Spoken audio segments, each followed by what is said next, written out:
and it was received. I want to apologize to the LGBTQ plus community for the hurtful and triggering comments I made. Again, I apologize for my misinformed comments about HIV/AIDS, and I know that education on this is important. Love to all, God bless. So the thing, the HIV/AIDS line came with the whole message about, hey, if you ain't gay, you're a good guy. So that's again connecting the HIV/AIDS and that transmission of that to being a gay disease, which of course is another old thing that's always been said. Like, oh, you wanna look out now because the gays, they got HIV and AIDS.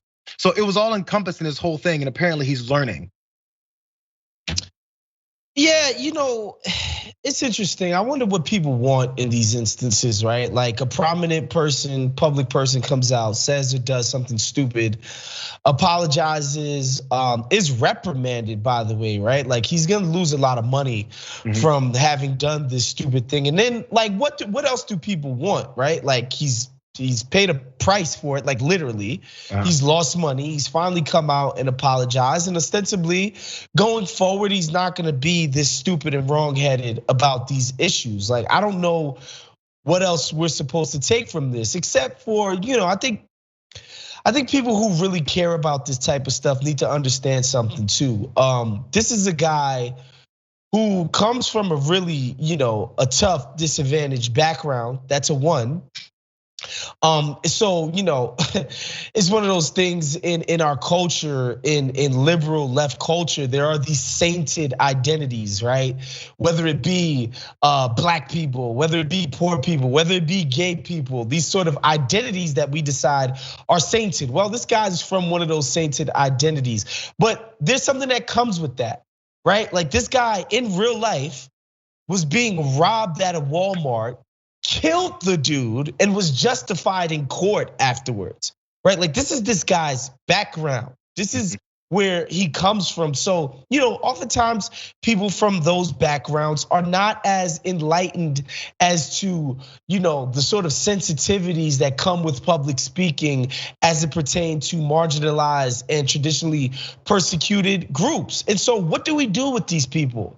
Do we allow them to get better at these deficiencies, or do we just throw them out with the trash and say we're wiping our hands with them and never dealing with them again, right? I would hope that as a society, as a community, that we could see the baby losing all of these bags. And him, by the way, this is an A-list rap artist. Like he's, one of the top headliners at these festivals. That's hundreds of thousands of dollars at stake for this guy. And I would think that he would recognize that he wants to stay A-list. And so it's gonna be smarter moving forward. I would just hope that us as a consuming public, we can let these guys have the space to fuck up and move on afterwards. Well, that's the thing. Well, he has to allow himself to.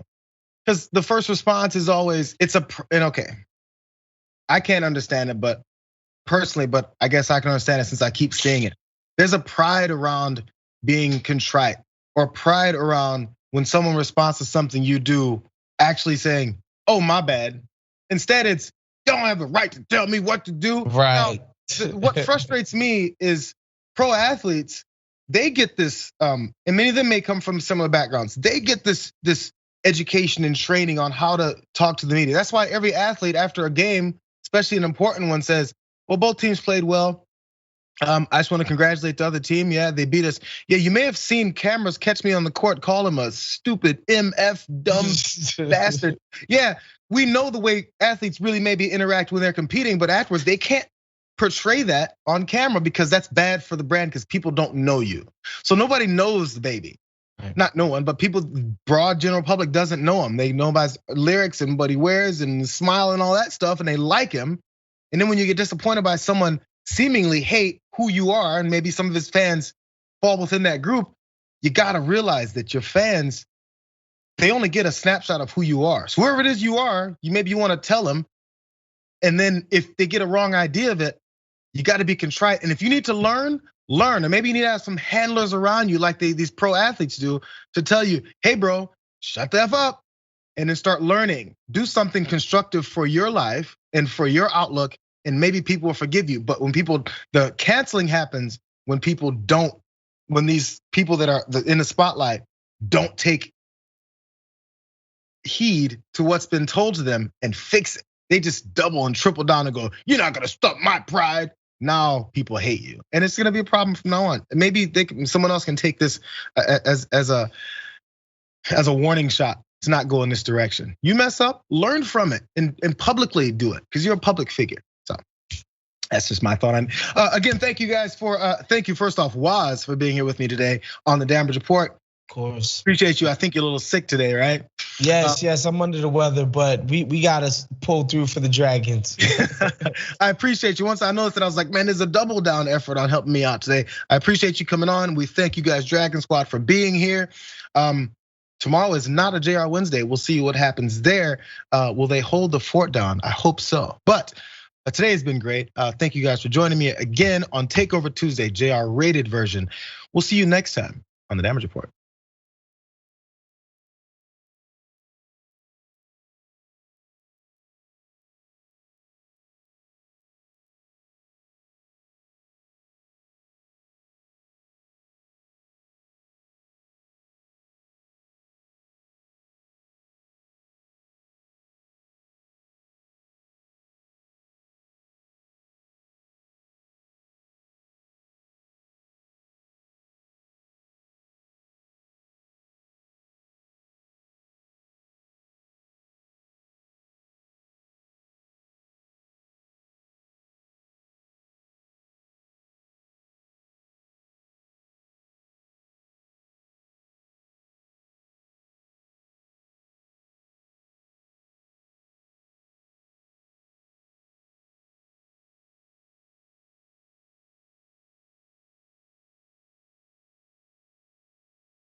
You know what it is.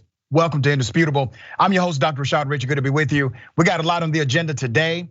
Ladies and gentlemen, breaking down news of the day with me, none other than Adrian Lawrence, TYT contributor, attorney extraordinaire, and author. And joining me in the bullpen to debate critical race theory, secondary education will be a guy named Christian Watson, spokesperson for Colorist United and host of the Pinson Politics podcast. He should be fun. Top story. Ladies and gentlemen, a 19-year-old young black male went to a party at a known racist home. He ended up dead in the attic from a gunshot wound, which the authorities said was a suicide. However, that decision has been overturned in a little known legal remedy known as a coroner's inquest. Wow, here's some background. The coroner said a black Missouri teen committed suicide in the attic of a man known for racist social media posts, but a jury disagreed. More than 3 months after a black Missouri teenager, Daronte Martin, was found dead at a party hosted by a man whose social media can be best described as how to be a pro-racist, a Missouri jury overruled the coroner's initial findings and declared the 19-year-old's gunshot wound was not self-inflicted. Let's put a picture of this young man. That's him. That is 19-year-old Daronte Martin. Died inside of an attic from a gunshot wound that the authorities said was self-inflicted. If you were to believe their theory of the event, you would have to believe that this young man drove 27 miles to a home he had never been to before in his life, that he decided to go upstairs into an attic that he had never been in his life, and then kill himself, even though there was absolutely no indication that he was suicidal. The person who is now at the center of this investigation, the man who is the known local racist, let's put his picture up. You see him, take a good look at him. He will be arrested soon. He has not been arrested yet. His name is James Wade.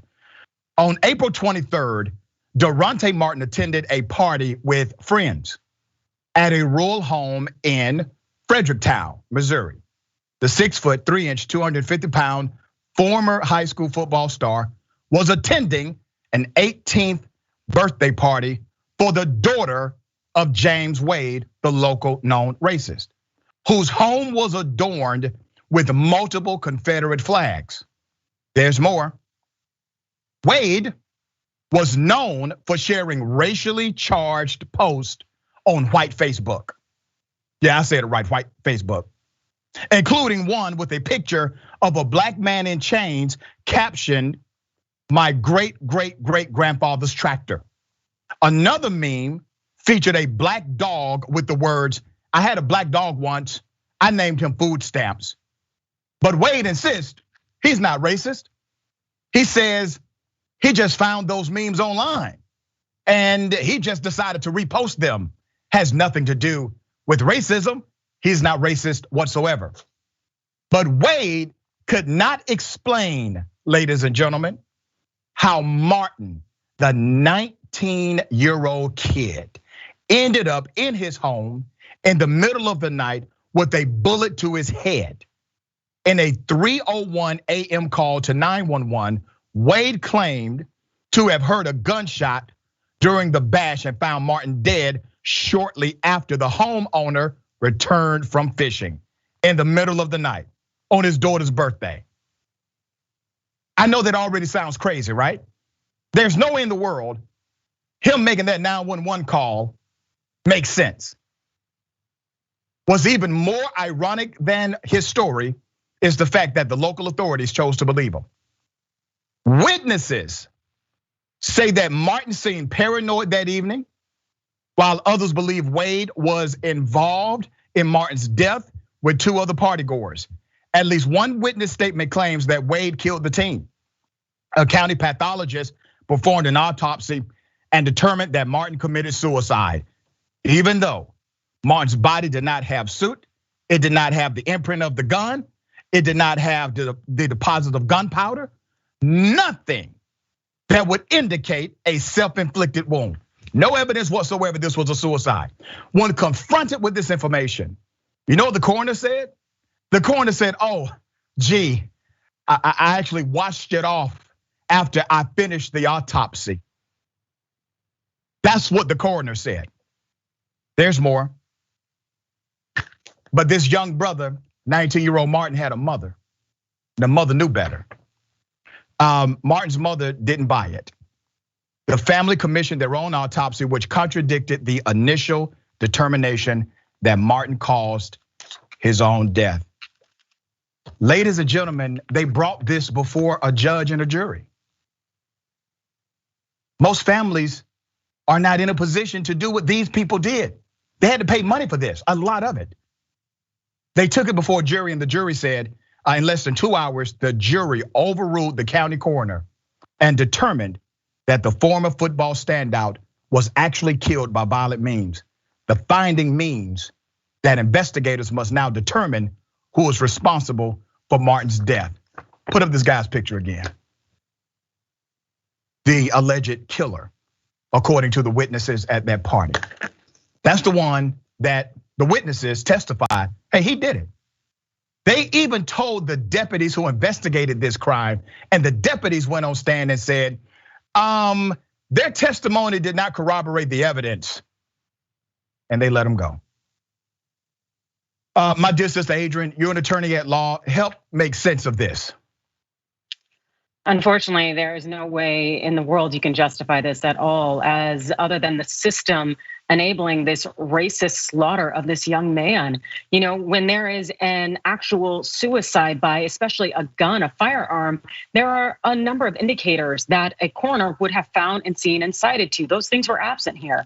There is, no imprint necessarily on his face at all or anywhere near him of a gun. And there's nothing there. And the fact that this coroner was so willing to lie to support this man, Wade, it's wild to me. You always have to ask yourself, what is it that the system, that the officers, that the coroner has invested for the fact that they are willing to stick their neck out to protect murderers, to protect people who are criminals?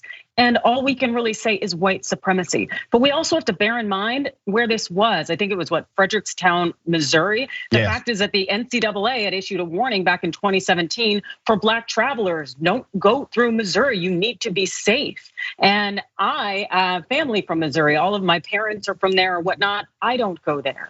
It's the fact that we have places in our country where people just aren't safe who look like you and me. And they're not safe from the system, they're not safe from citizens. And this story shows us that there is such a battle when it comes to getting justice when we are hunted down and murdered. Another dynamic of this story that really convinced the mother the entire narrative from the killer was incorrect, was a lie, was the fact that during this time, this young man had an injured arm. And if you were to believe what the would-be or potential killer said, you would have to believe that somehow his arm was no longer injured and he was able to physically pull this off. The mother put a lot of things together based on her insight and knowledge, and she was able to get this coroner completely overturned. I'm shifting gears. There's a really sad story of a young 14-year-old who was allegedly hit and injured by a cop. Okay, by a patrol officer. An East Atlanta mother is seeking justice after her 14-year-old son, Coda, after he obtained serious injuries from an alleged hit and run by a California Highway Patrol car. A witness who runs a YT channel called LA Confidential captured the incident during his live stream. Here it is.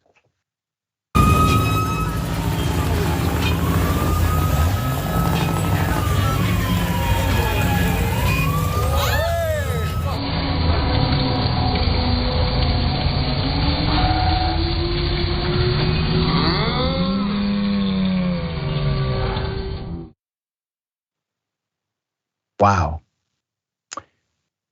Coda's mother, Sarah Carventes, has since hired an attorney with the help from volunteers, has been able to draw awareness to the incident. We're going to help draw awareness to this incident This was a quote from Sarah on what Isaac's condition was like when he came home that night.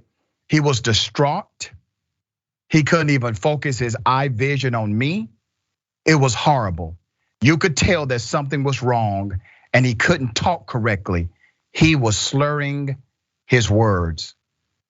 Sarah says that even a month after the incident, Isaac is still suffering from a concussion and shoulder injury. Let's put up a picture of Sarah and her dear son, this dynamic duo. Look at that. Look at that. On video, you see a patrol car hit a child. Okay, maybe you were careless. Maybe you made a mistake, Mr. Patrolman. But what you did after that is completely 100% criminal. And it shows why you don't deserve that badge. Here's some more details. A community activist and the boy's mother claimed that the officer didn't stop to help the boy. They also said that several individuals tried to report the hit and run to other officers who were patrolling the area, but not a single one would take their report. Evidence of a guilty conscience, evidence of a cover-up. Also evidence that they may have known exactly what happened. Somebody may have told them, maybe the person who did it. The activists are calling for the CHP, California Highway Patrol, to reveal the name of the officer who hit Isaac and did not stop to provide aid. They are calling for the officer's immediate termination, as well as the officers who refuse to take a report from the community. Every single one of them need to be locked the hell up. Every single one of them. They need to go to jail. They need charges. This is a 14-year-old kid. And if we're not outraged by this, if we're not outraged now, you know what happens if we don't do something now? It becomes more extreme. The behavior becomes more aggressive. You have to check things like this when it happens. According to a video by user Long Beach Audits, the officers, plural, involved are these two guys. Put them up, put up the picture.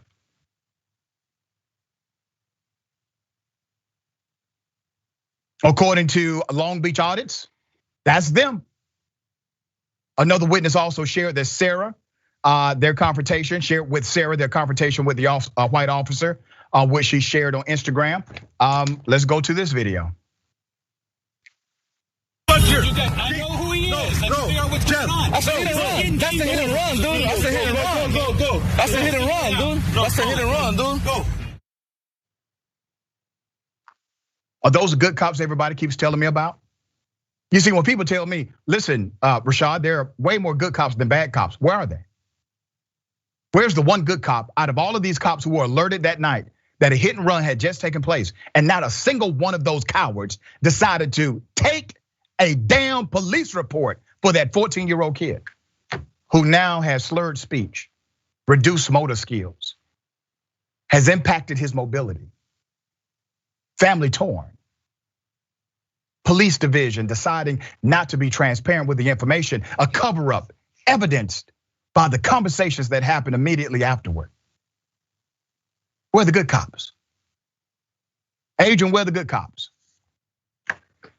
I think that's a really good question. The fact is that, unfortunately, under California law, that cops generally do not have a duty to render first aid if someone is bleeding or if they need help in some way, but otherwise to call EMS to get help.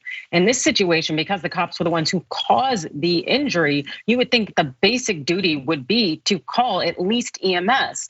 And it really speaks to the fact that individuals are not here to protect and to serve, that the value placed on human life it's nil, it's very little. This is a child, they hit him on his bike.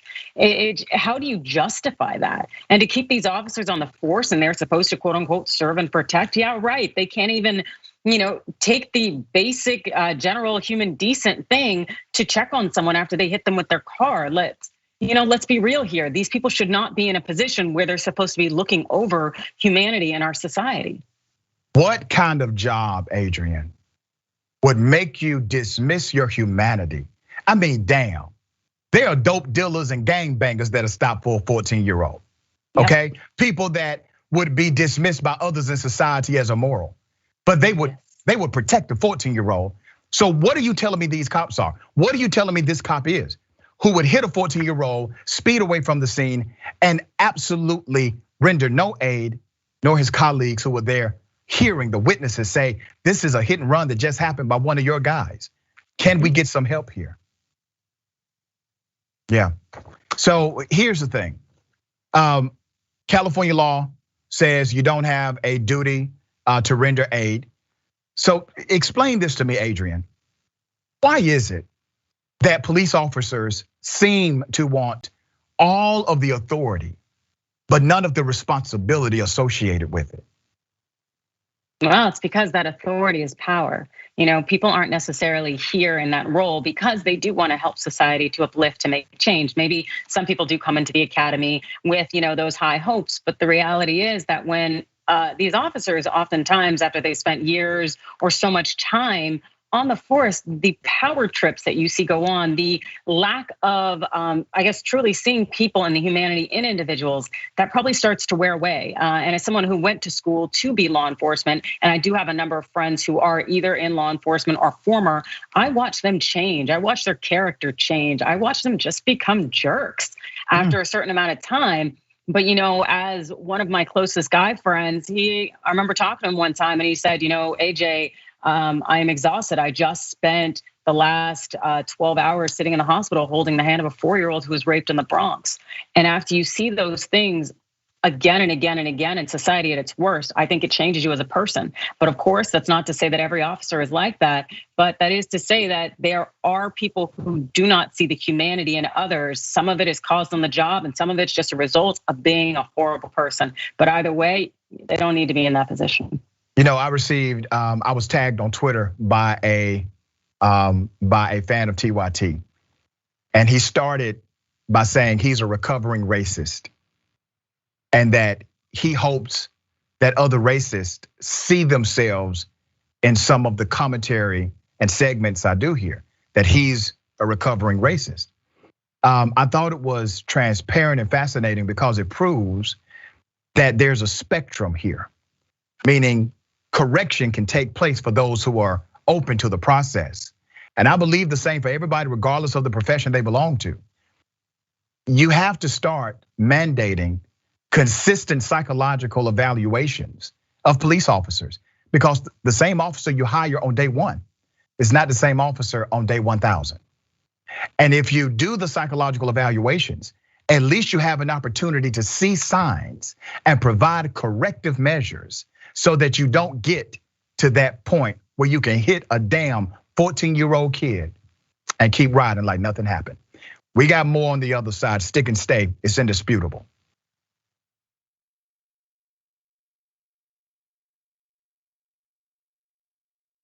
You know what the progressive movement needs? It needs a little energy, a little pizzazz, maybe a little caffeine. Oh, coffee. But what if it was Too Strong Coffee? Yes, new twostrongcoffee.com/TYT. Look, this helps progressive causes. It's also organic and fair trade, so you've got peace of mind that it was done right, and it happens to taste great. So check it out right now at twostrongcoffee.com/TYT. That 300 million is a pretty good number, Well, that's the size of the US population. You know what our next target is? The size of the entire world. We just crossed 5 billion views on YouTube. I mean, imagine 10 years ago thinking one day. We looked at you like, are you nuts? Young Turks has just passed another milestone. 15 billion views. Damn. All right, lots of comments. You guys are the best. I'm gonna read a few comments from our members. Mr. Methuselah says on YouTube, super chat, thanks for all the important work you do for TYT for the movement. Do you know who had the first super chat when I got back from vacation? You won't be surprised to find out. Rob Shively. What do you know?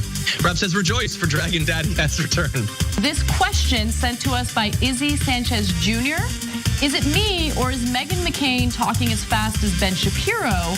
Is that the way the right tries to look smart and intellectual? Well, yes. Michael Nathan writes it on Twitter. Did Anna choose Cenk's outfit today? I'm sure it wasn't Cenk himself. Man Bun Jenkins Skinny Jeans says, so now Anna has pointed out, okay, that's his handle. T. Joyce, 1971, saying Donald Trump is good at pulling out of things, NAFTA, the Iran deal, NATO. It's just too bad Fred Trump didn't.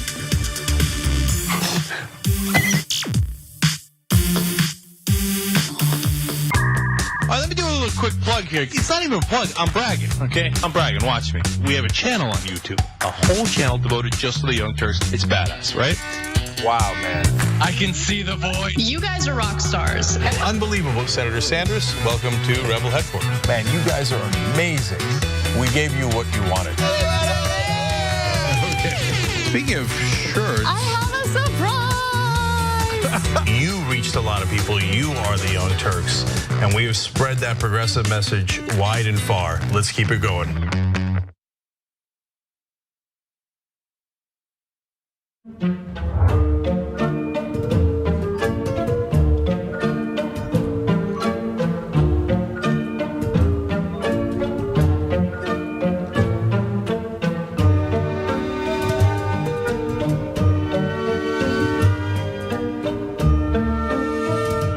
Here's what we do. We go beyond the headline. We are willing to engage in transparent conversations with those who do not think like me. We also make sure that you know what's happening not only nationally, but in your local area. Make sure you tune in to Indisputable with Dr. Rashad Ritchie, Monday through Friday, 2:30 p.m. Eastern Time, 11:30 a.m. Pacific Time. Cool news, shopdyt.com now has books. There's a whole bunch of books there. You're gonna be shocked to find out that they're largely progressive. Of course! Ryan Grimm's book, We've Got People, is there. It's a fantastic story from Jesse Jackson to Bernie Sanders to AOC that explains the progressive movement probably better than any book I've ever read. Speaking of awesome books, my dad's got a book out called The Original Young Turk, where he goes from the poorest olive farmer you ever met in your life to living the American dream.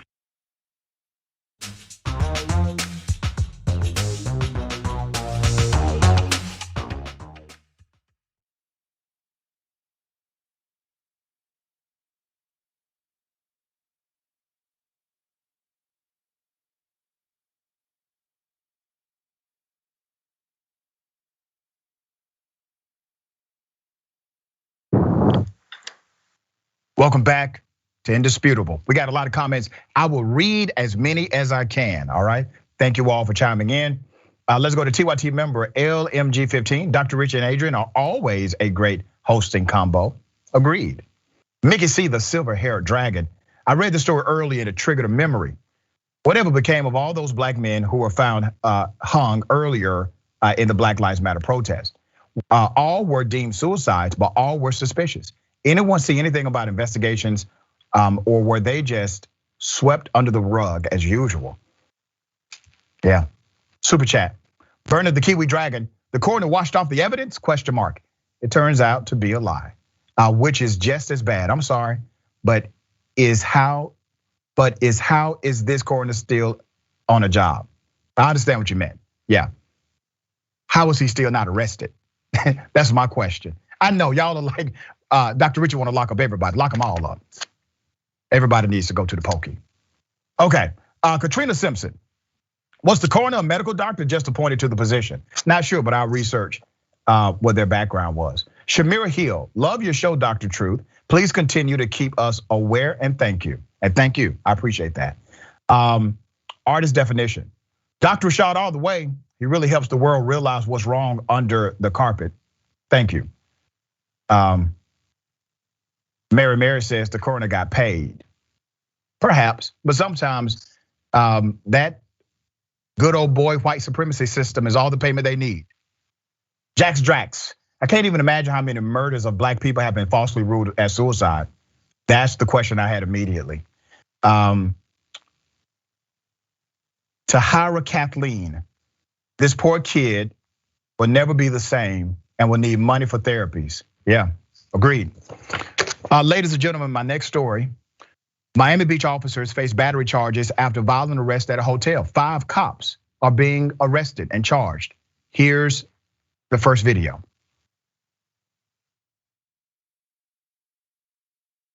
Here, Sergeant Perez comes back. You'll see this right here. Watch there. Okay. Did you see that kick there? Okay. There it is in slow motion replay. So that's 3 times by Sergeant Officer Perez. So for these actions, Miami Beach Police Sergeant Jose Perez is being charged today. We then have Miami Beach Officer Kevin Perez. This video appears to show Kevin Perez kicking Mr. Crudup at least 4 times. Let's see. You see the back there? That's Officer. That's a different angle. These are body-worn cameras at this point.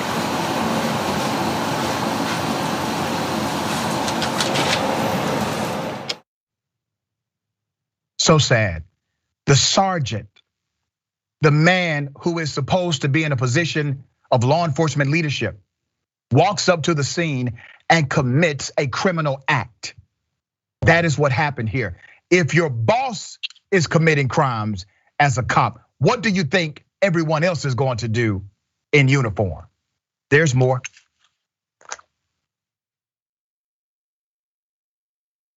So you see, we think the officer's here saying back up, and you'll see him take about 4 steps back with his camera. Now you see Officer Sabater running in and tackling him there.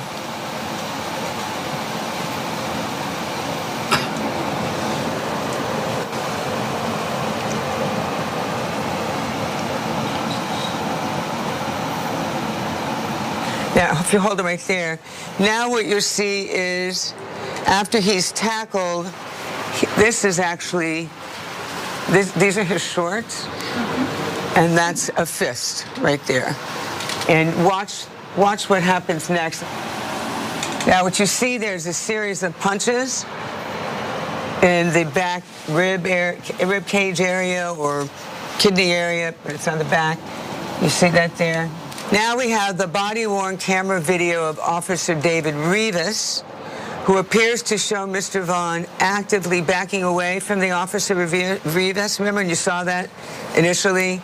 But nonetheless, Officer Sabater then pins Mr. Vaughn against the column. Well, approximately 12 seconds later, while he's being handcuffed, it's Officer Rivas, thank you, who's repeatedly striking Mr. Vaughn, as I said, in the ribcage area. These cops are being held accountable. Now, why is this happening? It's not just because of the body camera, even though the body camera footage has helped significantly. It's also because of the movement of Black lives, because there is body camera footage of other officers assaulting citizens in this very same way, and nobody was arrested. That footage can still be seen on YouTube right now. Nobody went to jail. The movement, along with this evidence, this video evidence, has been able to make some changes happen. In a Monday announcement, Miami-Dade prosecutors stated 5 Miami Beach police officers have been charged with battery for 2 violent arrests made in the lobby of the Royal Palm Hotel on July 26th. According to State Attorney Catherine Fernandez Rundle, more charges may follow for Sergeant Jose Perez and officers Kevin Perez and Robert Sabater, Stephen Serrano and David Rivas. Let's put up a picture of one of the individuals who was caught up in this. That's a picture. Scared for his life. His name is Daronte Crudup. Surveillance footage from the hotel shows officers kicking this young man, whom they had been chasing. Why were they chasing him? For a damn illegally parked scooter. I'm not kidding you. An illegally parked scooter. He was handcuffed for an illegally parked scooter. And then they decided, after they arrested him, to beat him, to commit acts of actual violence and criminality. Investigators said the 24-year-old was riding a scooter and trying to get away from officers after he was accused of hitting an officer with the vehicle. This just gets more weird and insane by the moment. The man who was tackled, let's put his picture up. He was injured and beaten up as well. That's him. His name is Khalid Vaughn. Attorney David Frankel represents Mr. Vaughn and his friend Sharif Cobb, who he said also recorded the incident and was arrested for obstruction. So not only do they arrest this guy, they arrest the person who's watching the arrest. Adrian. And they got arrested, facing charges. They went to jail. Yes. And you know what? A lot of people don't realize how that can completely and totally disrupt your life. If you do not have the means, the resources, you miss work, and then all of a sudden you're unemployed, all of these things, that it becomes just essentially a problematic wave that continues to rush and ruin a lot of people's lives. And these officers, come on, what, a illegally parked car? That's a citable offense. It's not even a car. Offense. A damn scooter. A scooter. Again. Yeah. Citable offense at most. Yeah. You know, if we just continue to see the abuses of power used by those in law enforcement, like this group here. And what it does is it really does undermine those who are actually trying to do something good, who actually are trying to protect and to serve. And you see here that these individuals who have been deputized are essentially acting as gang members, attacking and beating up people that they assume have no societal power whatsoever. And charging them with mere battery, it isn't sufficient. It needs to be far more, especially given that they trumped up the charges against these young men that they arrested, ruining their lives effectively. It's unacceptable. Yeah, and I'm glad to see this prosecutor who not only said we're going to charge them, the prosecutor did what prosecutors are supposed to do.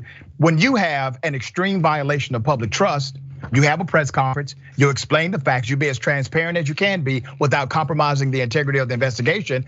And you say, here's the theory that we're going with of what happened. And we're going to prosecute based on this theory. This is why we made these charges happen. And she provided the video. The video had graphics. I mean, the case is compelling, right? I mean, if you're a defense attorney for these cops and you saw that video, what are you thinking right now, Adrian? Well, I'm thinking right now that those cops have a lot to be concerned about if this prosecutor actually intends to essentially do what they do to black and brown people, which is throw the book at you.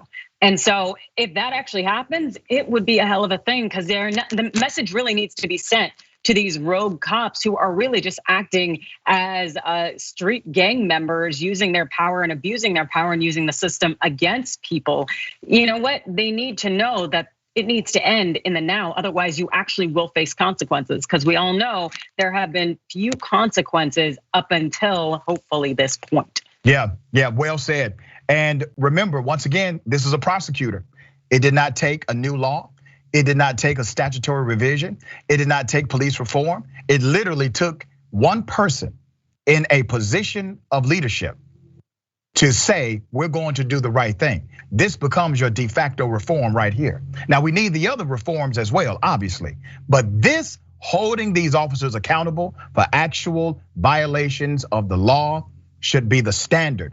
And once again, the irony of it all, that individuals who take an oath, individuals who swear to protect and serve, to uphold the Constitution, to uphold the laws, they don't want to be upheld by those same laws. They don't want to be accountable to those same rules. It doesn't make sense to me. If you're a medical doctor, you are judged at a higher standard of accountability, a higher standard of care, but a police officer, not so much. Okay, ladies and gentlemen, I wish you Karen would. You want to call the police on them for having a barbecue on a Sunday. You're feel free. Back off!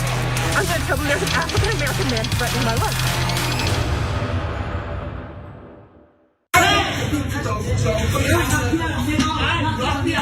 Give me my drink so I can leave, bitch. Give me my money now, bitch. Give me my money. Give me my money and my drink. Give me now. Give me that bitch. That's a clean up. Give me my Give me my money now, bitch. Give me my money. Give me my money or my drinks. Give it to me now. You're gonna have a big mess to clean up, little Swear to God, little cunt bitch. I'm gonna make sure it's a mess for you, bitch. Okay, keep the money, keep the chicken.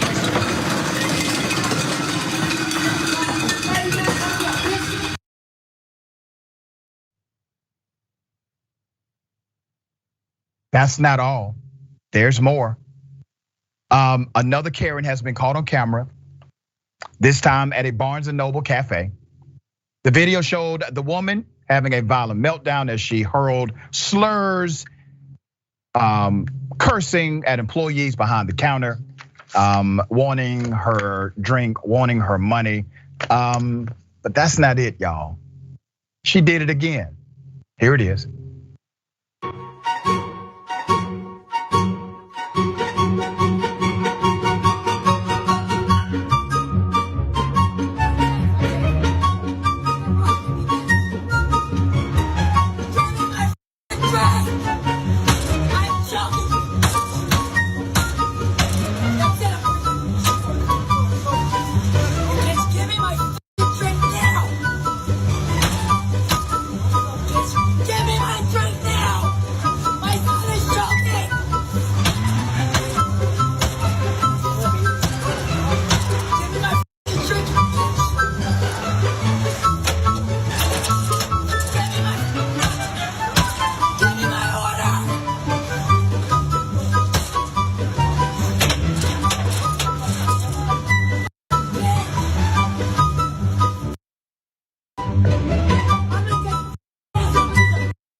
You know, I'm starting to feel like I'm watching National Geographic and we're observing Karen in her natural habitat, being argumentative and trying to belittle others. Adrian, what are your thoughts about the latest Karenicity you just saw? You know what? Individuals like this, and particularly that one, they're a danger not only to decency, but definitely to society as a whole. Like, who acts like that? I get that you want your drink. We've all wanted our drink, but we don't act like that. And I get also people might say, and I'm sure this individual, once they were called out, say, oh, blaming it on the juice. No. I have had my fair share of cocktails, and I've been perfectly fine and not acted a fool like that. And so we really have to go a little step deeper and realize, once again, these people are a danger. These people are problematic. I hope she was arrested and ostracized. Yeah, so we don't have a report that she was arrested. I mean, maybe she was, hopefully she was. But think about this, the fact that she even feels emboldened to destroy property, not one time but twice. And those are the times that somebody actually caught the video. So I'm going to go ahead and assume that this has happened multiple times. She gets angry, she breaks things, and she decides to insult staff members who are trying to serve her. Once again, walking in some extreme privilege that I would never be comfortable. I would never in my life in America be that damn comfortable to go up to a Barnes & Noble, destroy their property, or to a drive-through. I mean, damn, what would have happened if she broke the window, Adrian? Was she going to climb into the window? What in the hell was going to go down? I honestly, I don't know, but you're absolutely right in terms of the audacity. It was turned up, and I heard a lot of people call it caucasity. Whatever you're gonna call it, I don't care, but you best call police. And they actually should be doing their job in this case, which is slapping her with a handcuff or two and taking her down to the station. But at the end of the day, people like this, again, dangers to society. People need to stop seeing these, white people as being innocent. Oh, it's not gonna be that bad. Like January 6th, how that was treated is, oh, it's not that bad. Black Lives Matter now, that's a problem. No, no. People are dangerous, especially when they're emboldened and empowered by the fact that the system will do nothing to stop their recklessness, their racism, and their absolute and total nonsense. Very well said. All right, we got more on the other side. It is indisputable. Stick and stay.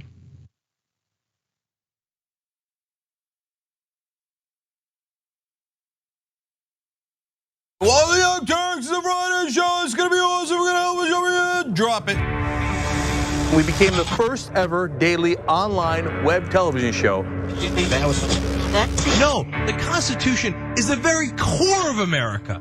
The fact that we don't spy on American citizens, that we get a warrant, that we go to a judge, that we have a procedure, that we have due process. That is America. On top of it, they go, why don't they just stay at their own schools?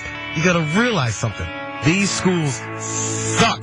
They want people to pull themselves up by their bootstraps. You ain't got no straps, you ain't got no boots. He lit these fires in trash bins all around town out of frustration. 99th most viewed channel today on YouTube. The Shorties Award. Best web host. We passed 1 billion views. Voice Award winner, News and Information Channel, The Young Turks. Oh, another Webby. The Young Turks. Can I curse? Yeah! For those of you watching on live stream, yes, we have adopted a pet iguana that showed up at our door. Haunted version in the dark with our silhouettes. Now let's get to the best line of the debate. And it was definitely the one against Fox. I told you we were coming. When you talk about it when it becomes a problem. Our lack of gun control is a problem. Nonsense BS story is hurting that cause, and they need to wake up and recognize that they are being had by these people. Biggest gang in America. Question is, how do we make sure that we blame the person who is dead? What kind of democracy is that? We should never forget that the most powerful people in the world exploited the greatest tragedy in American history to go to war in a country that had a lot of oil. Rolling thunder. That's what this show is.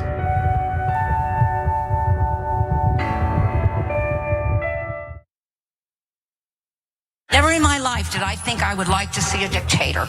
But if there's going to be one, I want it to be Trump. Tick-tock, tick-tock. Where's the line? We've crossed every line you can imagine. We are a socialist country. It's socialism for the rich. Tick-tock, tick-tock. You don't have to know the truth, just believe what they tell you. There is no bounds to their monstrous hypocrisy. Tick-tock. I think we're gonna win the Senate in 2020. And I think we're gonna have the House, and I think we're gonna have the presidency. Tick-tock. And in 2020, we're going to clean your clock, and we're gonna run you out of town, and we're gonna have an actual democracy in this country. November of 2020 could also be potentially the greatest day of our lives. Let us whisper of a dream.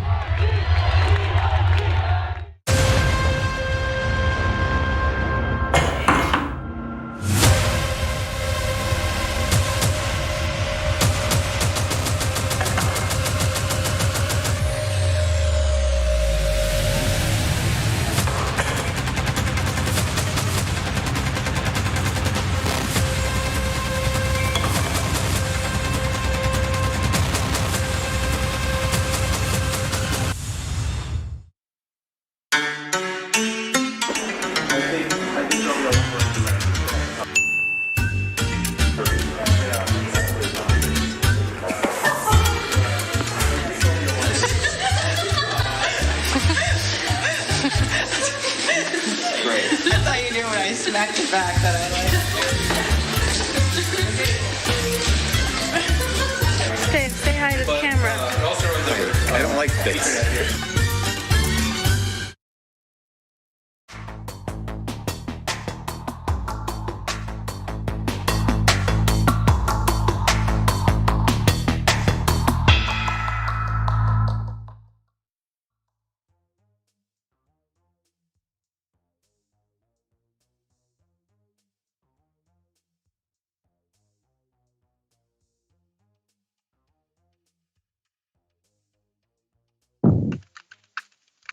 Welcome back to Indisputable. We got a lot to cover.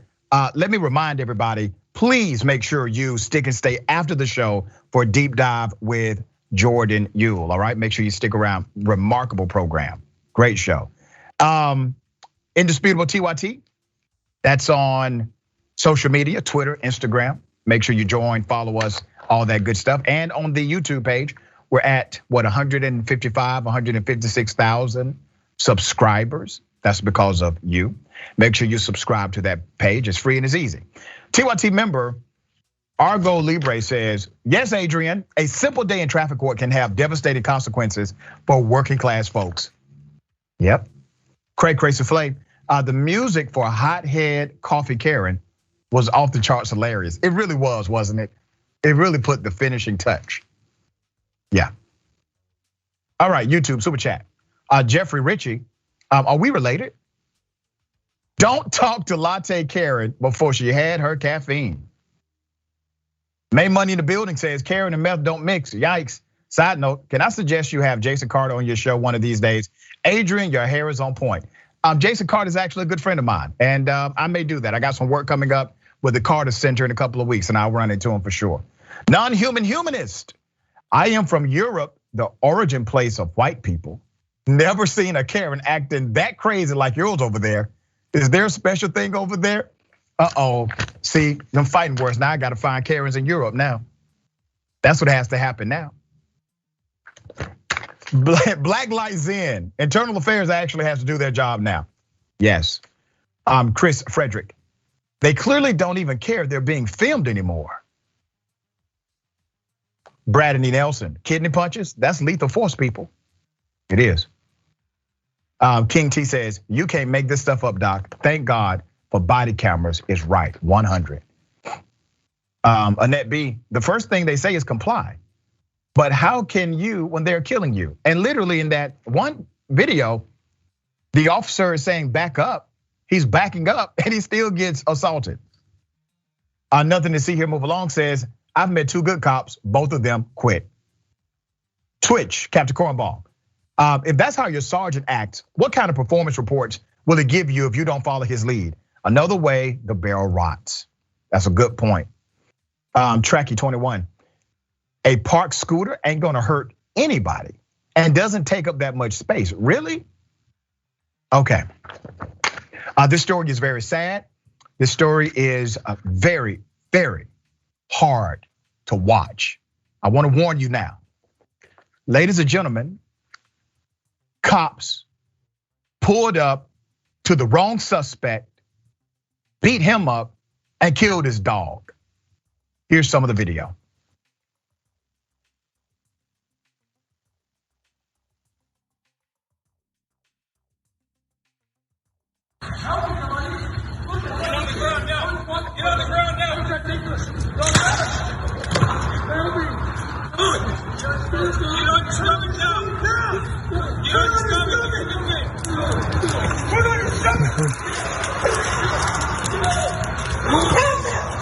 That dog's fighting. He was acting fucking stupid out here. Yeah. Are they gonna shoot the dog?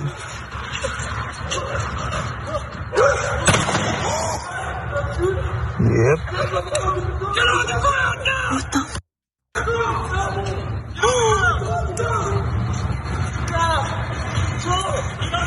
You couldn't taste that. He was the wrong man. Wrong man. The dog was actually friendly until the cops started to attack the owner. He was the wrong man. Let me give you some more background. Police came across an agitated man with his dog in an empty parking lot in Bishop, California. Now the man, George Barlow III, is in intensive care, and his dog, dead. Police had received a call about a restraining order violation. No one linked to the call was ever found, but the 2 responding officers did see Barlow yelling outside a closed gas station on the property. Let's put up a picture of Mr. Barlow and his dog. A relative of Barlow posted something on Instagram. I want to read this. It says, I absolutely hate to share this, but my heart is broken for my cousin, his family, and our community. My cousin George fit the description in quotations. And because of that, he is in the hospital on life support and his dog is dead. He was not the person in question. The incident occurred early July 24th. My cousin George Barlow did not deserve to be brutalized like this. Nobody does. Law enforcement has a history of brutalizing Native citizens, and we receive little to no justice. I've been assaulted twice, and both times law enforcement put the blame on me. The story is the same for many and other indigenous people in my community. See, we're stronger as a coalition. That's why I don't get caught up in narratives of us and them as it relates to those who are really my brothers and sisters in the struggle. I don't get caught up in that. And anytime somebody comes to me with it, I make sure they kill that noise around me. What happened to this man should have never happened at all. He should have received the benefit of the doubt, given the fact that these officers did not have complete information. They made an assumption, and their assumption, in my opinion, was criminal. Not only is he in intensive care, his dog is dead. I'm an animal guy, love my pets, like family.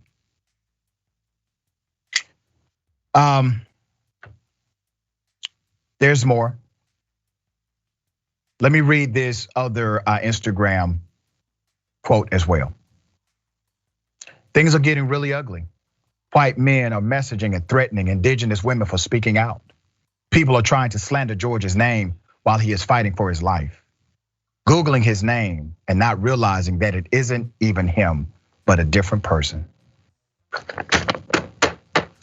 So there are people looking at this story, Googling the name of this man who has been severely injured, life has been turned upside down, and they are assuming that he is the person that the cops were looking for initially. Wrong man. Adrian? You know what, watching that, you're absolutely right. It's just gut wrenching.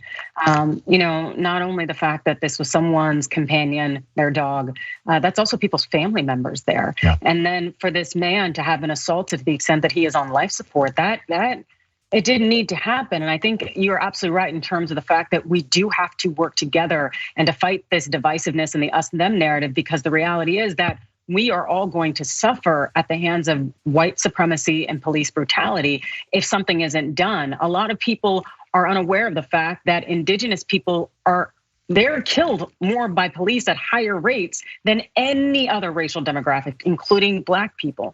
And also, indigenous women are sexually assaulted and violated at far higher rates than any other racial demographic. And they're the ones who are, I think 70% are violated by non-indigenous men. So what we have here is essentially a people who are they're being murdered, they're being violated. The genocide continues. And when they speak out, they are silenced, and they do not have the big voices that a lot of other groups do. And so we all have to band together to stop this, because it's the only way that there will be change. Exposing this is part of the process. Thank you for that insight as well. There's another story. A guy who's obviously a white supremacist, white nationalist, affiliated with the Proud Boys. He wants to become your next school board representative.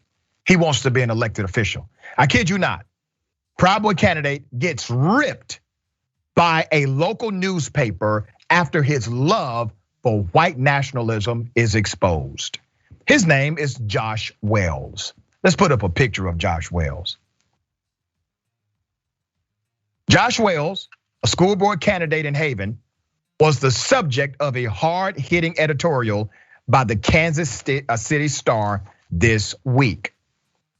The editorial, Ford explained how Wells had been exposed by the Midwest Youth Liberation Front for seeking to establish, and I quote, a white nationalism and or a pro-Western Christian theocracy with a protected white majority status, whichever one is more obtainable.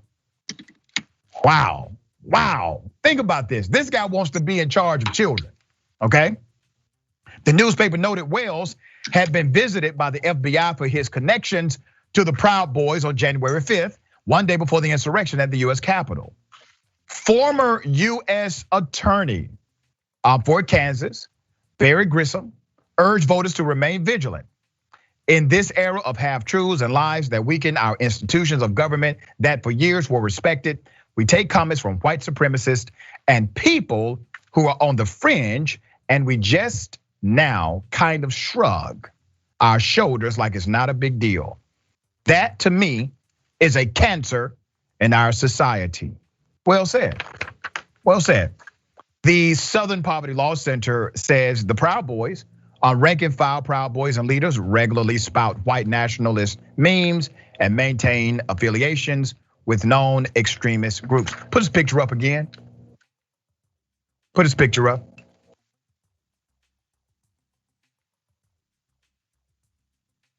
If you see this guy around any children, make sure to go the other way. This white nationalist is seeking to become a school board representative. We don't want that to happen. Adrian, they're trying to get into local office just as they were instructed to do by their Republican colleagues in the Congress. Yep, that's right. They are following instruction. And the thing is, they are a lot bolder about it than they at least were in the 80s and 90s. And the fact is that we've always had white supremacists who are in positions of leadership in government, but now they have the audacity to be very open about who they are, and yet they are still supported. We as a society continue to regress. We are going backwards, clearly, because it's just like going back to the 40s and 50s. I guess Trump is getting his way in terms of making America great again, because we have this whole white supremacy mentality, and it is very much entertained out in the open, and no one is really doing anything about it. Yeah, Trump's code was really, let's make America white, male dominated, bigoted again. That's what he wants. Adrian, always a pleasure. Tell everyone how they can connect to you, follow you on social media, and get your remarkable award-winning book. Thanks so much. I appreciate it.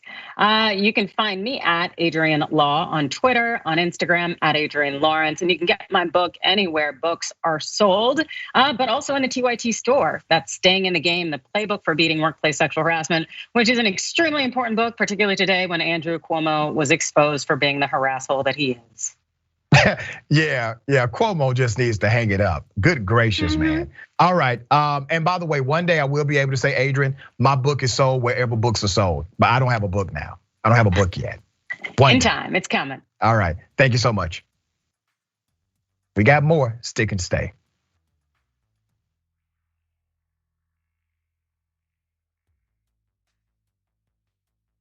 Cenk Uygur is not here today, which means that I will be able to talk during the show. No, We'll see. Poor Cenk, under the bus. My God, if Jesus came back, how much would the Republicans hate him? Now you have to give away all of your possessions to the poor. Steve King would be like, oh, Weezy. Everyone should be lucky enough to have a John Iadarola in their life. You confused everyone? Okay, sorry, I thought it was pretty clear. Take a break now. You can turn me to Dr. Manhattan as long as I get what Dr. Manhattan's packing, okay? The liberal mom says, Mark Thompson, have you ever thought about doing one of those tapes that soothe people to sleep? Like Mark Thompson reads the phone book. I'd buy it. If you'll buy it, I'll do it. D'Amelio writes in, John, you are so thick. I love you. That's what he wrote. Pork Chop Express writes in and says John Iadarola needs a new jacket. Whoa. Those 24-inch pythons are about to burst out of his sleeve. Gun, baby. You know, the two people here said that their moms were both in love with you over Beauty and the Beast. That's an improvement. I usually get grandmothers. Charlie Turk. No, wait a minute, don't you dare. Chemical castration when we return from the break. I hope that, who they choose for the White House isn't just a borderline Klansman. That's all we gotta hope. That's it, we will settle it. She's cute. I didn't say that about Lori Ingram. Scandal at TYT. Did Anna comment on my tan yet? No, she hasn't. You're a good bosser. But Anna did say that I come in here today with a fresh mind. That's all I'm about. I'm about a fresh mind. I can't with you right now. Okay? She just can't. She can't, but nonetheless, we have to for another 3 hours. I'm back, baby. Let's rip in the Republicans. See, don't miss the live show. That's great. Tell people, if you're a member, you get the whole live show whenever you want, because this stuff doesn't go into any of the clips.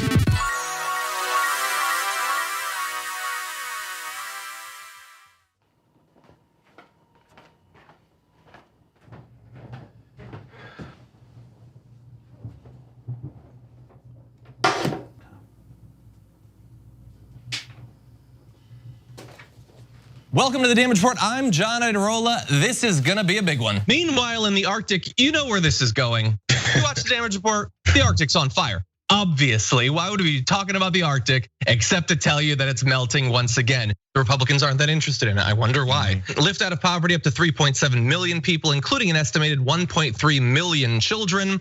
Hashtag save the children? Not if it costs money. I mean, come on.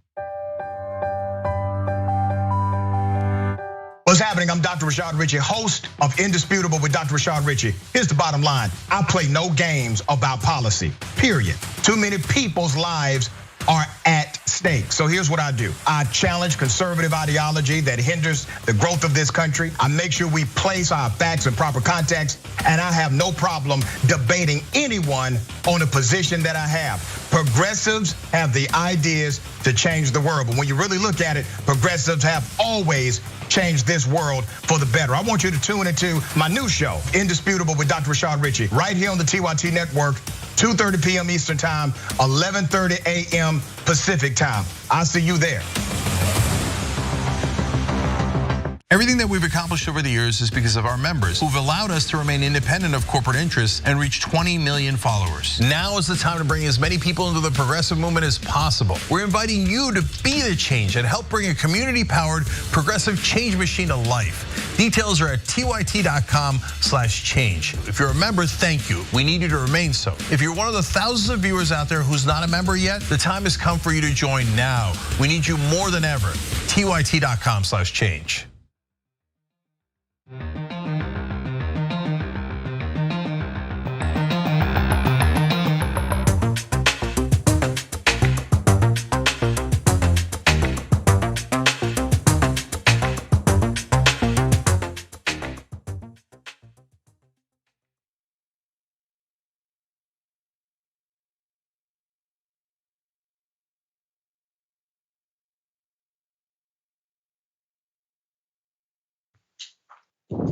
Welcome back to Indisputable. Let me read some of these comments and get to the next segment. Always a pleasure to have you.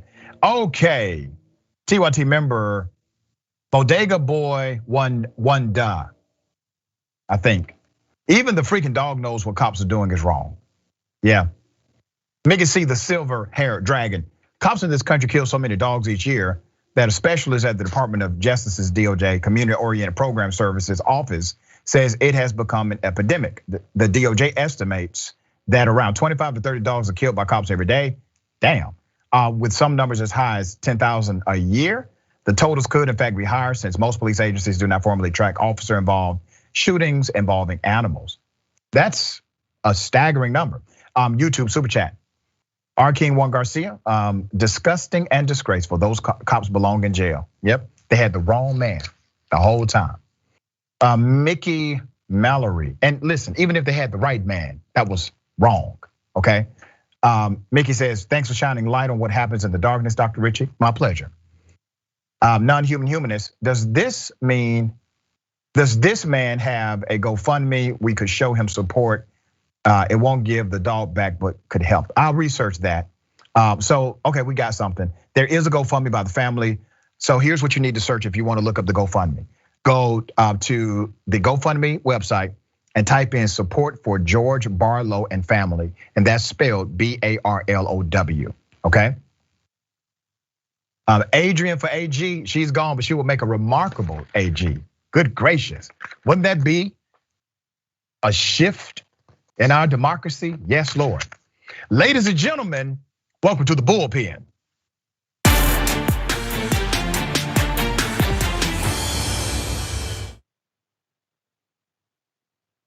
In the bullpen today, I have Mr. Christian Watson, spokesperson for Color Us United and host of the Pensive Politics podcast. Christian, good day. Thank you for being on the show. Thank you for having me, Dr. Richey. I appreciate it. Absolutely. I don't want to presume what you know or believe about critical race theory, but we're going to talk about it, debate it here on the program. What are your thoughts about critical race theory and your alleged connection that it has to education in America, K through 12? So critical race theory, just putting it very simply, because there are a lot of different definitions that a lot of people like throw out. But critical race theory, as I best understand it, is a movement of a collection of academics who work in an interdisciplinary fashion to interrogate the role that they believe white supremacy and oppression has had and still continues to have in American society.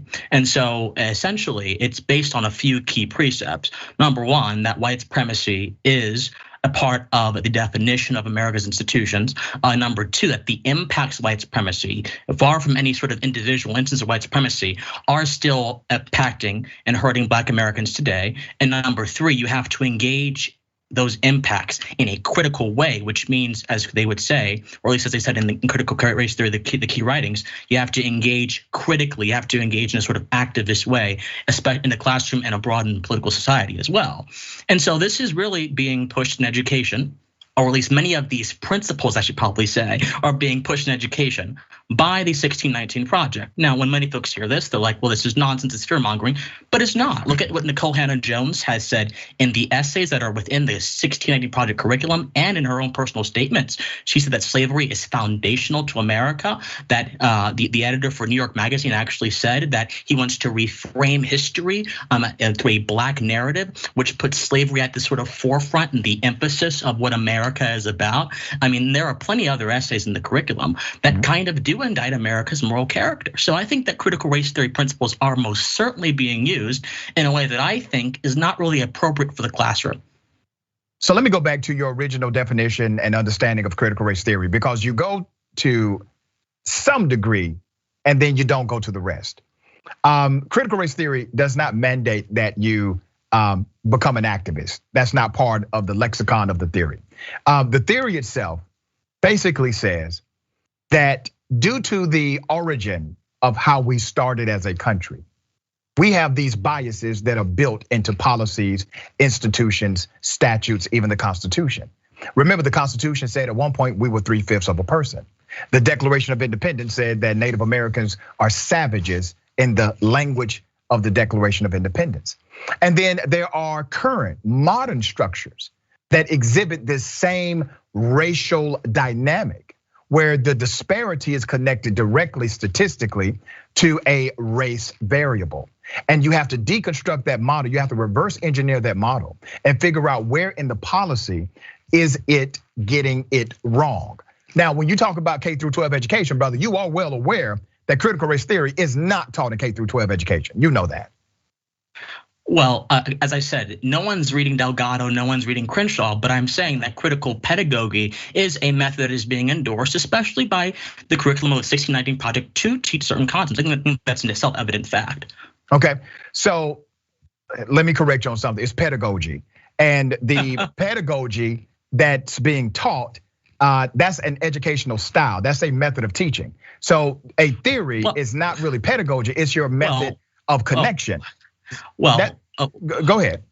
So the theory itself is implemented. So pedagogy is simply the way that the theory is implemented in the classroom. So even though critical race theory itself. So explain that to me. Explain, how do you make it critical race theory when it's not critical race theory that's being taught?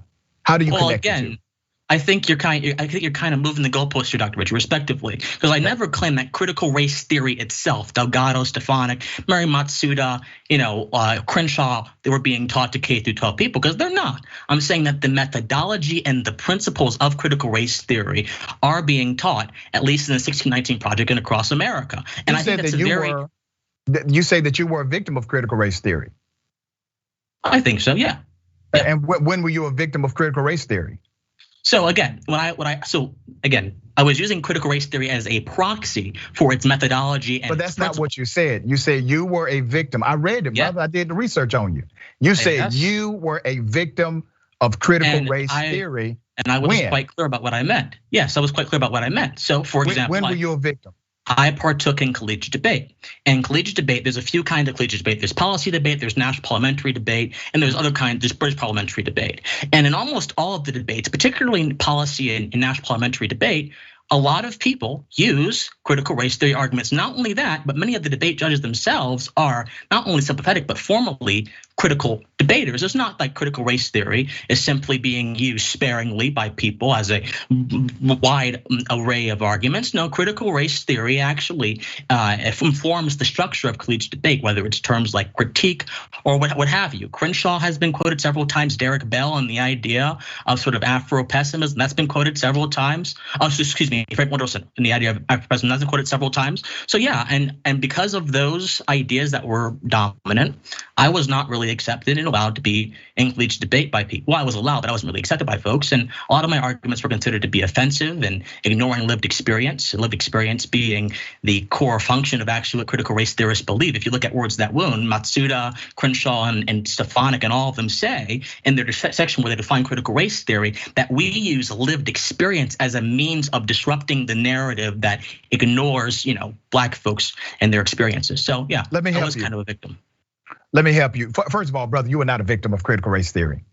Critical race theory is a theoretical and an advanced theoretical framework that poses a question and a framework for analysis. Nobody's a victim of that whatsoever. And you learned it in the right context. If you were engaged in critical debate in a collegiate atmosphere, that is the right atmosphere, that is the right societal construct in order to learn an advanced theoretical framework, no matter what that framework may be. But all theoretical frameworks pose a question and a concept for analysis. I know you're well aware of that. You are no victim, sir.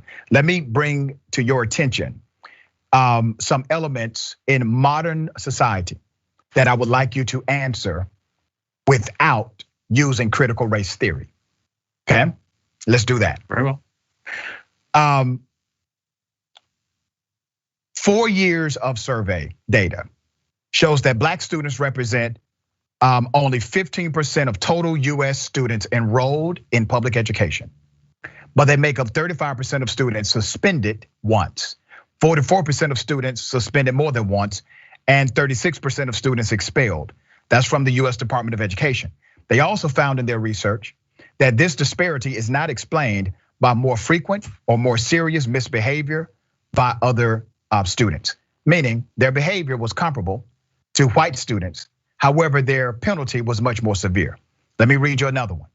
And by the way, I like to always source my data. You can find that US Department of Education, Office of Civil Rights. The New York City police officers were surveyed based on their stops. This was a survey after the fact. So this is not a lived experience survey. This is an actual data analytical survey. The data analytical survey showed that New York City, 88% of police stops involve Black and Latinx people, while 10% involve white people. Of those stops, 70% were completely innocent. So the data doesn't even justify them targeting Black and brown individuals. Another one, and you can find that information, New York Civil Liberties Union, stop and frisk data. Black women are 3 to 4 times more likely to experience a pregnancy-related death than white women, even at similar levels of income and education and health. You can find that data, the National Partnership of Women Families study. The next one, on average, Black men in the US receive sentences that are 19.1% longer than those of white men convicted of the very same crime. You mean to tell me that I get 20% more time if I'm a Black man convicted in America than my white counterparts and we are convicted of the same exact crime? There's another one. On average, in the US, Black individuals are twice as likely to be unemployed as white individuals with the same exact background as their white counterparts. That's another data stat. You can find that at the Poverty Action Lab. I'll give you one more. One study found that job resumes with traditionally white sounding names received 50% more callbacks than those with Black sounding names. And they did this over and over again. They submitted the same education, the same experience, changed the name from Abdul to John, and all of a sudden companies started calling them back. Sir, those are dynamics of systemic bias, implicit or hyper-aggressive racism that must be examined. Tell me, how do you back engineer that? How do you examine it without the use of critical race theory?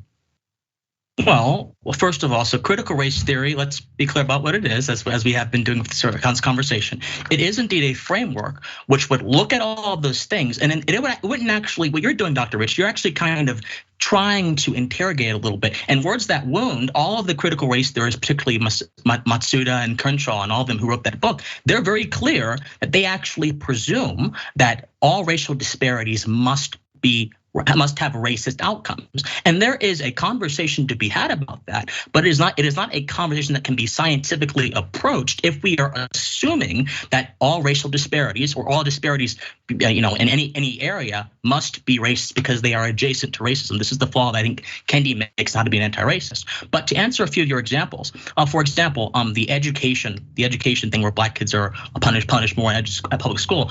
Again, I think that if we look at something that is black adjacent and all automatically say this is anti-black, we're endeavoring in a sort of an association fallacy. Well, tell me, what do you think it is? If you look at charter schools, for example, many charter schools, black Americans actually outperform their public school peers, whether it's in college readiness, whether it's in subject readiness, and also whether it's in conduct as well. But when you have people pushing charter schools and more broadly school choice in certain areas like Chicago, what happened in Chicago was the superintendent of some of the schools and the teachers unions actually went against it. You're trapping black youth into a certain environment. So you should probably, instead of just looking at race as the only factor, consider, okay, how does that particular school treat certain kinds of infractions? And how might that impact, what that individual is doing? How is that individual's home life? All I'm saying is that it's important in any given situation, not to simply look at the surface, but to do what Plato said and inquire and interrogate the relationship between knowledge and opinion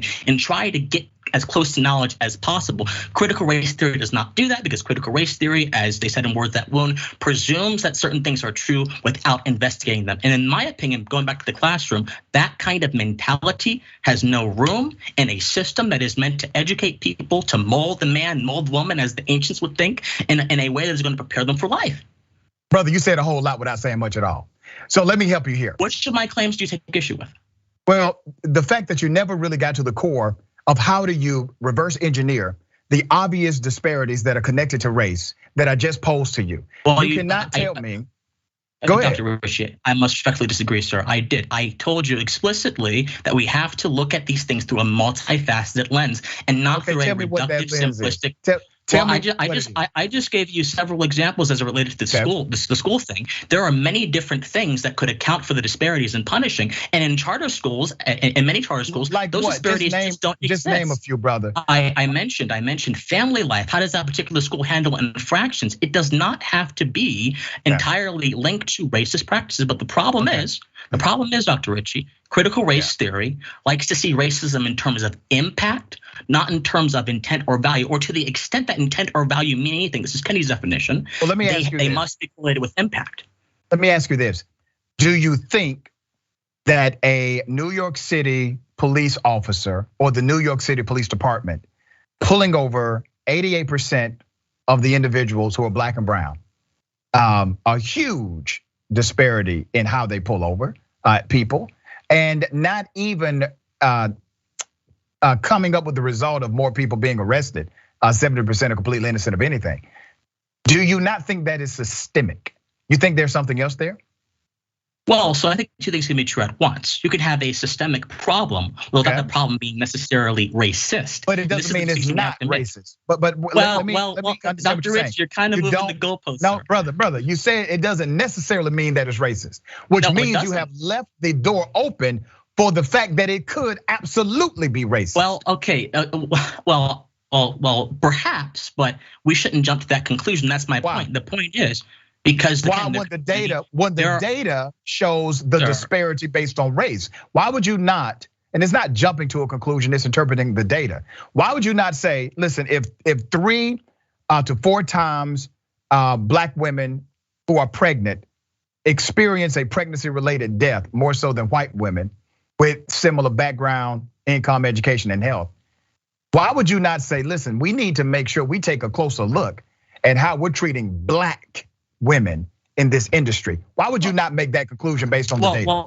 Well, again, I think our phrasing is very important. I think sometimes using the word we and how we are treating people kind of puts everyone on the hook. When if this is a racist problem, as you seem to believe it is, we should be looking for the actual people who are causing the problem. But back to the broader point, I do want to interrogate and investigate all of these issues, but I want to do so through a lens that is not simplistic and presumptive as critical race theory would have us do. But I would love for you to present another one.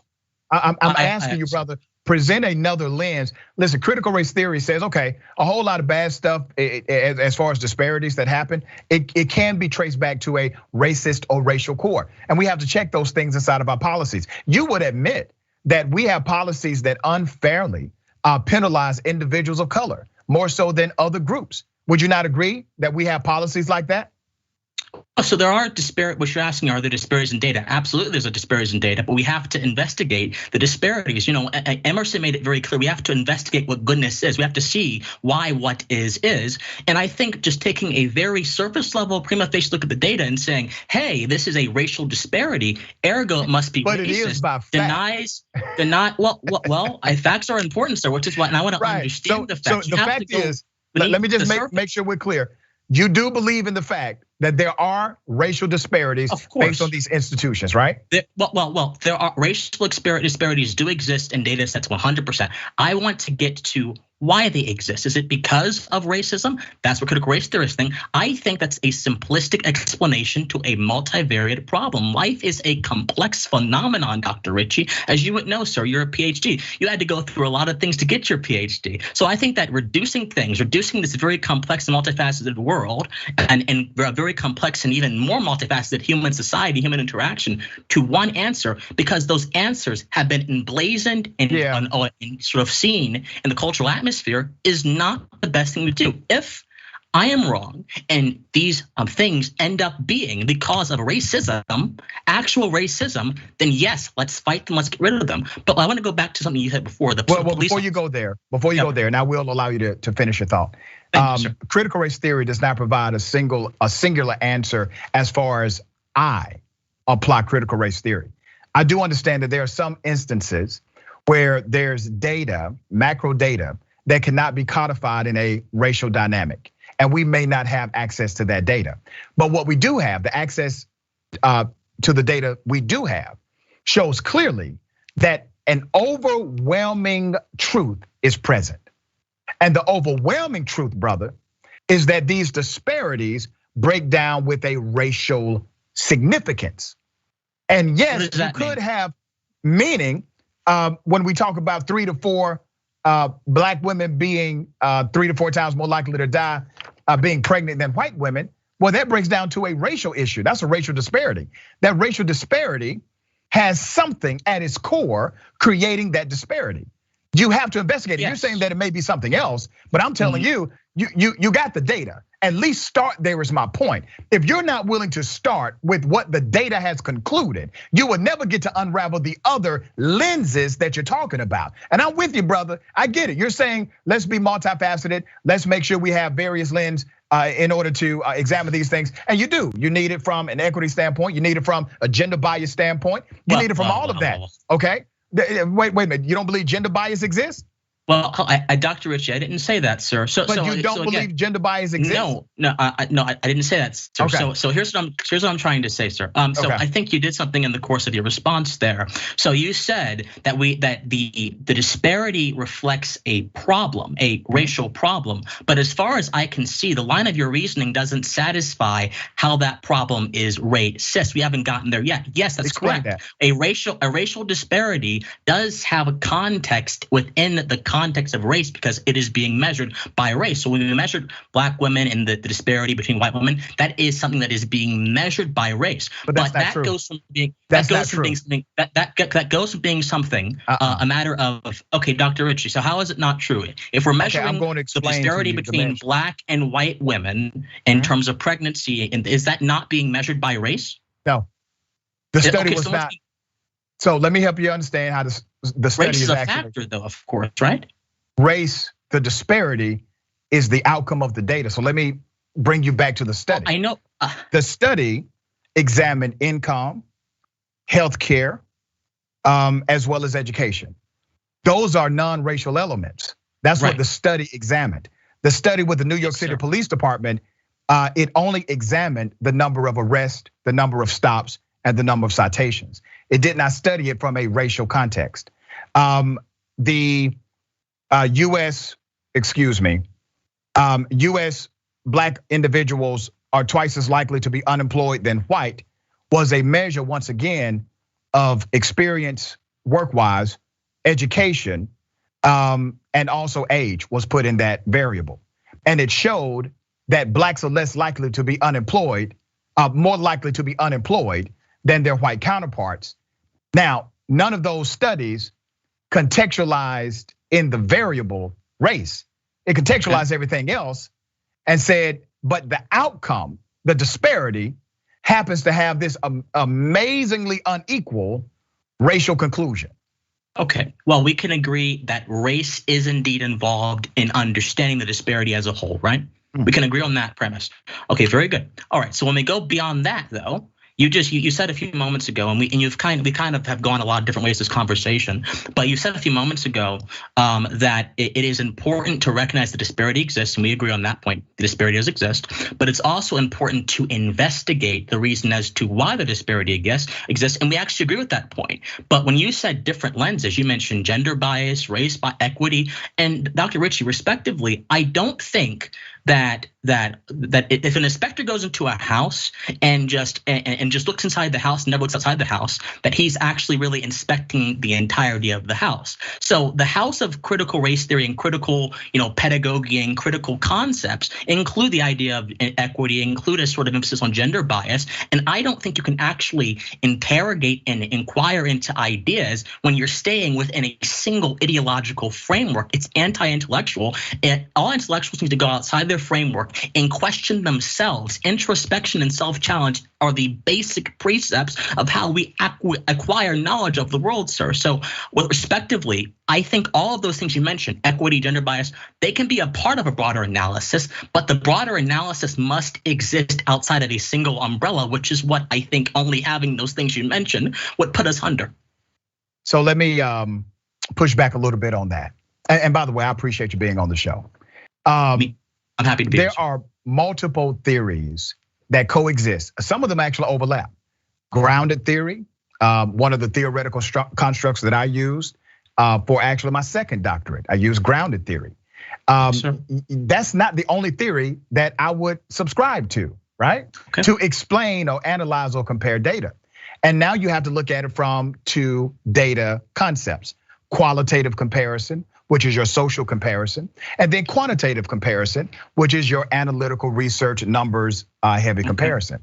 We're looking at this data through those comparative models. And when you look at the data through those comparative models, you're not starting with a racial core. You're ending with a race disparity conclusion, but you're not starting with a race dynamic. Now, here's what I hear you saying. I hear you telling me that it could be race. It's on the table. That could be one issue. But you're saying it could also be other issues as well. So here's what I propose to you, brother. Because I've read what you have placed out there on social media, and I think you're doing the conversation a disservice because you know that critical race theory should be included in the lexicon of theoretical frameworks or even practical analysis. It should be one of them. If you say on my show, that race could be involved. Well, okay, so you said the lexicon of theoretical frameworks. That's, to me, is a composition of words that I'm not entirely sure addresses the core of my propositions. My proposition is that it shouldn't be in the classroom as fact, and that's actually the proposition that many of the bills. Wait a minute, brother. Well, actually, I only got a minute. It's not in the. No, it's not. The 1619 project, sir. Sir, you're talking about less than 1% of curriculum. I'm talking about the vast majority. Sir, less than 1% of curriculum was connected to the 1619 project. It is and by the way, it's a great project and it's a great curriculum. I stand by it, but it's less than 1%. Let's talk about the overwhelming percentage, 99.99 point whatever it is, that actually teaches a core educational curriculum, not the foundation of critical race theory. It's not taught. You guys keep coming back to that as if it's taught in K through 12 education, and it's not. I just don't understand why y'all keep making that argument. Well, sir, again, I've demonstrated to you that the 1619 project it's using methodology which is directly linked to critical pedagogy, and I think that's a very bad thing because critical pedagogy does not take into account a wide variety of ideas and explanations. It presumes, and this people can source me, words that wound, Matsuda, Crenshaw, Delgado, they all say that they presume through their lived experience that all disparities in all areas, housing, education, are racist. And the reason why they say that is because they, as scholars, have decided to utilize that as their comparative analysis. But brother, let me correct you. Let me correct you on one thing before I go, okay? Yes, sir. When you say the critical race theory is presented as fact, the very word, the very phraseology is theory. Critical race theory. Theory, brother. Yes. Theory. Which means by definition and design of the phrase cannot be fact. It is a theoretical framework to analyze and compare. That's what it is. If I may. Yes. Sir, if I may. You got 1 minute, go ahead. You got the last one. If I may, there are plenty of theories that constitute our understanding of the world, which are held as fact. For example, gravitation is one of those theories. So yes, even though a theory itself is supposed to be very contingent and supposed to be very not necessarily certain, there are people who believe the precepts of a theory are true and will teach those precepts as fact. Just because the theory itself may not have the word fact built into it does not mean people cannot in the material world go through and manifest the ideas of the theory as fact. So let's just be very clear with our words here. All right, brother. I was very clear with the fact that critical race theory, by definition of the phrase, cannot be taught as fact, but as a theoretical framework. I disagree. And scholars have been doing that for many years. And let me say big ups to Dr. Chika Kua, my dissertation chair at Clark Atlanta University, who taught me a lot about CRT. All right, thank you, brother. I appreciate you being on the program. Thank you, Dr. Rich. Appreciate it. Thank you. All right, ladies and gentlemen, don't forget, take care of yourself, take care of each other, and take care of the planet. And remember, the truth is always indisputable.